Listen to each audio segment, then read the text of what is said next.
to the end of 2021. It's about time to start 2022. But before we leave all of that behind, I just want to go ahead and review my best reads for 2021. These reads are in no particular order. I'm going to be incorporating book series as a whole versus individual books. Also, I want to toss out a few honorable mentions before I get started into the meat of this. Obviously, all the books I read for Edgar Allan Poe were 5-star reads and were some of the best reads of this year. I've got a playlist on Edgar Allan Poe that individually reviews each of those top 10 works here. I did not include them for the best reads of 2021. And I also want to go ahead and give a shout out to the Spawn of Darkness series by S.A. Parker and the Deadly Dragon Duet by Colette Rose. I reread these in 2021. I put them in my top 10 for 2020 last year, and you can look at those individual reviews here. I'm not going to add them to the best reads of 2021, even though I reread them, just because I don't have that much new or different to say about them. I love them in 2020. I loved rereading them in 2021. And first book on this list is going to be Master of Salt and Bones by Keri. This was a close call between Master of Salt and Bones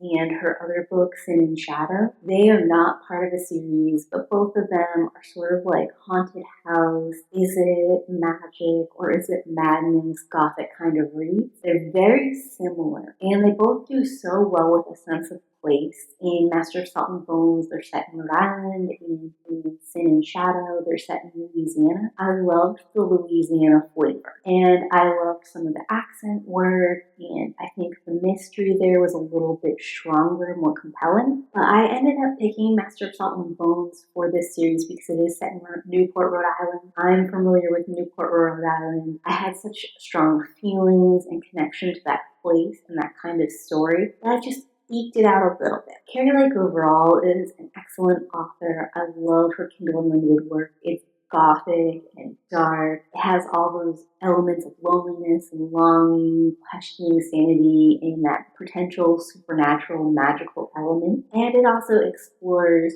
all kinds of different depths and types of human darkness. Master of Salt and Bone ended up being my favorite from her this year, but Sin and Shadow is a close second. Next is going to be Entrapment by Mercedes Jade. I read the second book in this series, Phantom Orchid, back in 2020, so it's only natural that I came back to read book number 1, Entrapment. These are set in the same universe, but they really don't have anything to do with each other, so you can read them out of order without any difficulty. Phantom Orchid is a little bit better than Entrapment, but Entrapment is just so well written. I really connected with all the characters. I felt like they had very distinct personalities. They're urban fantasy, dragon shifter stories with a reverse harem element. I like how these stories are set up with that central conflict, usually some kind of misunderstanding between our main character and her love interest. They have to eventually come together and understand each other better. I like all the different magical systems that are introduced, and the dragon world is kept secret from the human world. I love how the dragons all have parts of different clans, and the clans have different rules and really distinct personalities. One thing worth noting is Mercedes Jade's works can be quite triggering. They do cover some graphic and potentially upsetting content, and I would make sure before you read it, you looked up some different trigger warnings just to make sure that you're not sensitive to that particular content. While there isn't anything I would classify as abuse or even necessarily dangerous within the love interest relationship with her significant others, there usually is some kind of past element of abuse involved in that character's life. Overall, though, there's like a fun adventure, there's a good sense of stakes. Mercedes Jade makes a good story as well as a romantic element in it. I really love how Mercedes Jade does dragons. Next is going to be the Sweet Spur series. I started this one in 2021 with Baby and the Late Night Howlers. I think that might be my first or second favorite. This is the first Omegaverse series I've ever read where they actually cover a beta relationship. The second and third book are about Baby's best friend Lola and her overcoming a difficult relationship and finding her place in her own separate path. And I really enjoyed this, first of all, because Lola is a beta, but also because the whole Sweet Spurs thing is that they are doing some kind of reverse harem, Omegaverse style story, but they're challenging the tropes and the standard practices within that genre, and they're really creating something unique and special, I think, within the Omegaverse and within reverse harems. The relationships in all these stories are done so well. If I had a complaint about them, I'd say it's that the early ones lack a lot of stakes. It's really just a relationship building, setting up the universe, learning the rules of this particular world, and also learning what is a stereotype versus what's a hard and fast rule for these characters. And it started to get like a little bit boring. I think that was part of my problem with the fourth one in the series about Lyric, is at that point in time I'd kind of already seen it all and I didn't feel very invested in Lyric's story or her relationships. Also, the name Lyric specifically annoys me. I can't even explain why that does annoy me. I usually love L names, but I think just because she's a famous pop star, her name was Lyric. I don't know, I'd have been less bothered if her name was Melody, or if her name had been Lyra, or something that sort of evoked Lyric, but for whatever reasons, I just wasn't a fan of her name. I wasn't a fan of her motivations, and then the fact that there isn't an overarching story kind of brought that down. And I was kind of like lukewarm on that, sweet spurs from there, until we got to Bad Alpha. In that particular story, I mentioned it in my fourth quarter reads, but what I liked about it is we got a larger overarching story, as well as those little relationship interpersonal moments, and some of the hints of a larger overarching story we've gotten in books 1 through 3 kind of came to a close in Bad Alpha. It tied it all together, it made it make sense, and it retroactively gave some more stakes to some of the older books.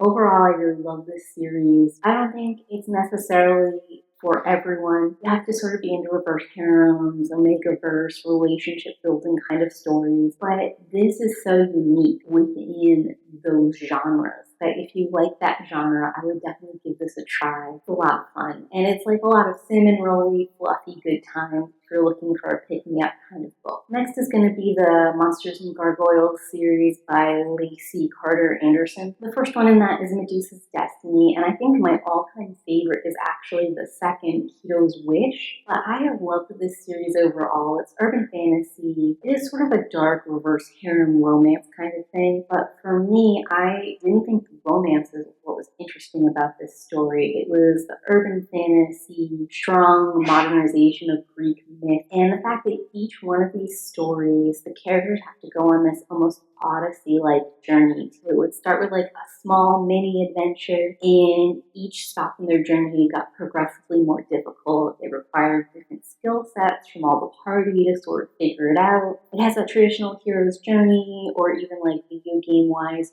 role-playing kind of feel to it, like here to here to here to here to overall victory. And I just really enjoyed that. I love the Greek mythic trappings. I love the way that Andersen decided to modernize some elements. I enjoyed the personalities on all of the monsters. I could kind of take or leave the gargoyles, to be honest. I love stories that play with perspective and explain things in a way where you can see from that character's perspective what they were doing was the right thing. The other thing about Monsters and Gargoyles, there is several large overarching stories going on between different gods. The Gargoyle Enclave as a whole has a bunch of like secret motivations and bad actors in it that we slowly kind of get to uncover as the series goes on. So if you like the overarching plot, you can find something like Ice Planet Barbarians. You're going to find that same integrated overarching plot in something like Monsters and Gargoyles series as well. The overarching plot wasn't as well thought out in this series as it was in Ice Planet Barbarians. Some of the stuff was too on the nose and obvious, and some elements of it I didn't think were addressed or discovered enough. So for example, one of the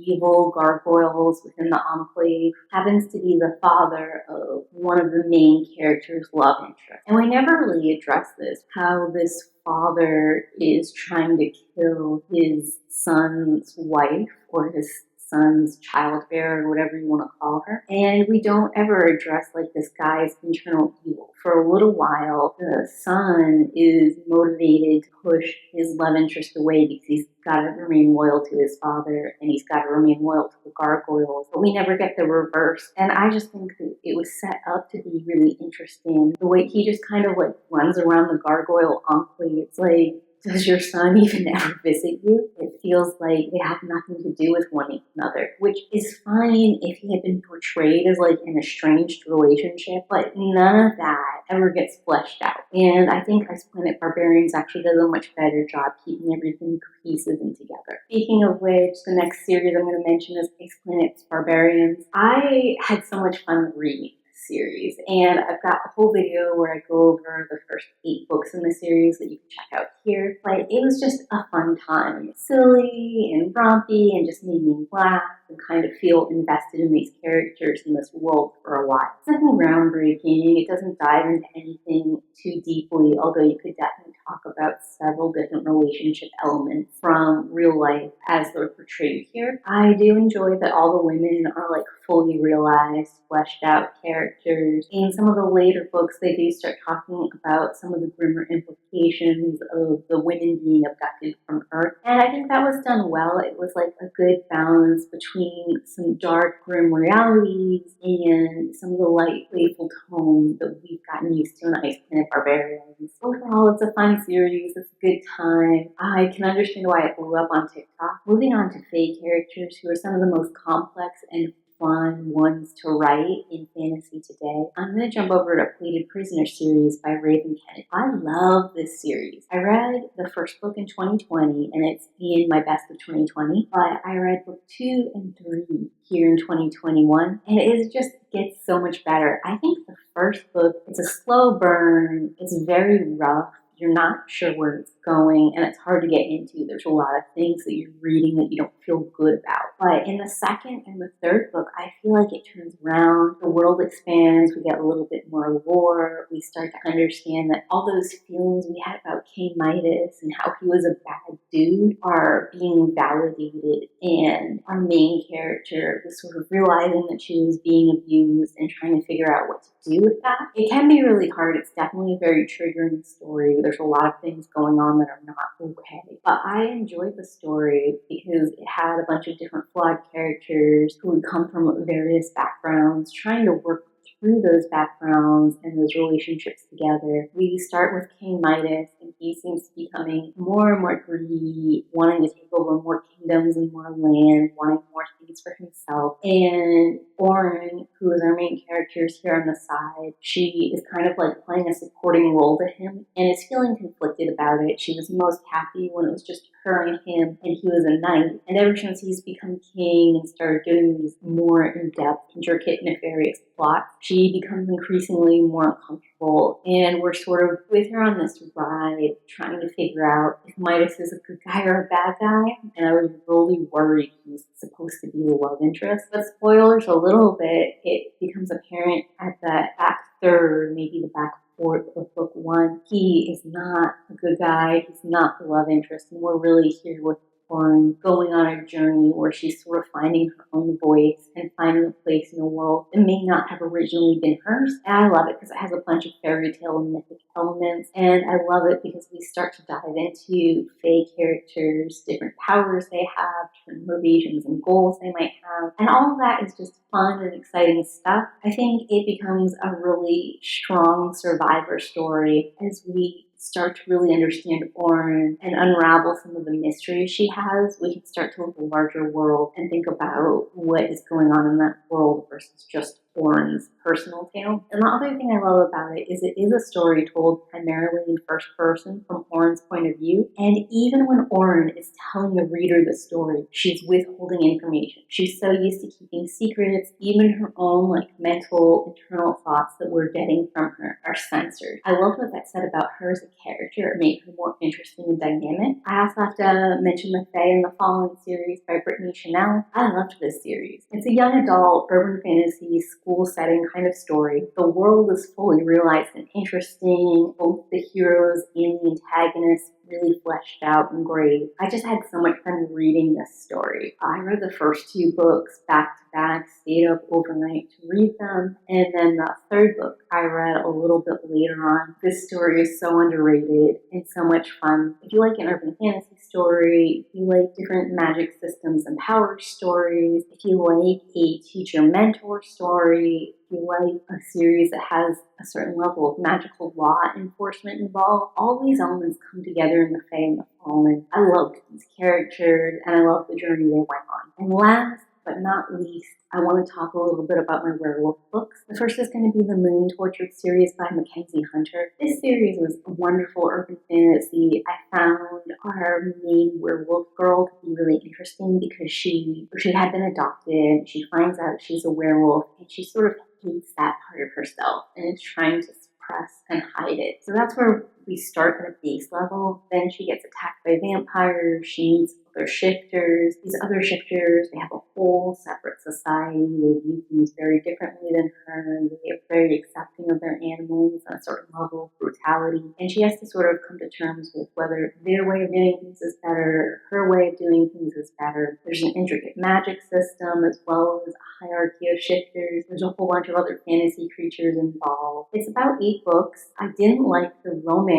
element at all in this series, but I don't think that the romance even starts until book 4, and it doesn't play a large role in the series. And last but not least is going to be the Bound to the Fae series by Eva Chase. I have talked about this series all year long, and it's been going on all year. It's got to be my favorite Fae and my favorite werewolf story of the year. I just had such a good time. Like, it starts with our character in such a weak and vulnerable place, and she just grows and becomes more dynamic as the story goes on. Something Eva Chase usually does really well in all of her stories is she starts with like this personal journey with her protagonist, and that journey blossoms out into being world changing. It's kind of a fun synergy. You being the best you can be will also make the world around you a better place. And I think she did justice to both werewolf lore and Fae lore when she sort of combined the two together. I have gone in depth before about the Bound to the Fae series, both in Werewolf Den and in Eva Chase's stories. You can look there for more in-depth elements. I don't want to beat a dead horse, but this series is just great. And I think if you're looking for an introduction to werewolf, or introduction to Fae, or introduction to reverse harem, this story, it's well written. It will get you all the pieces you need, and it will help you understand what's compelling about any of those different kinds of stories. So those are going to be my favorite series in 2021. What was your favorite thing that you read this past year? Let me know in the comments down below. And if you've got this far, go ahead, leave me a book emoji or a glasses emoji to show you're off reading. I really appreciate the engagement. It really helps this video and channel out a lot. I want to thank you guys for watching. And as always, keep reading. Bye!